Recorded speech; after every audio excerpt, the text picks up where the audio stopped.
Makalakaw lang ko. Makalakaw siya kaya ako ibalo sa inyo ba? Makalakaw lang ko. Mga bulawanong pulong nga nagpamatuod nga may maayong epekto na gayo diay sa komunidad ang atong krusada nga bugas gikan sa Good Samaritan.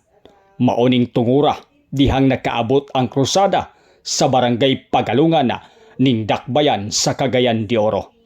Kauban nato ning higayuna ang milagro gikan sa Dios mission team pipila ka opisyal sa Pagalungan og Sikonol Vlog.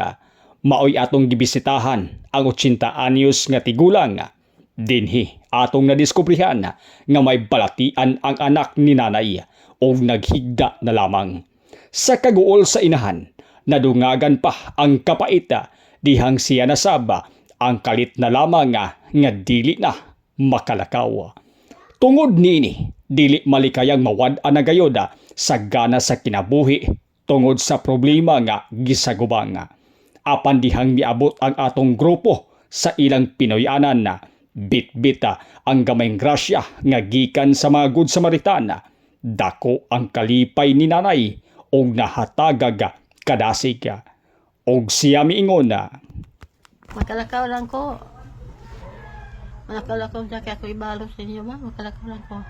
Walang sino man ang nabubuhay para sa sarili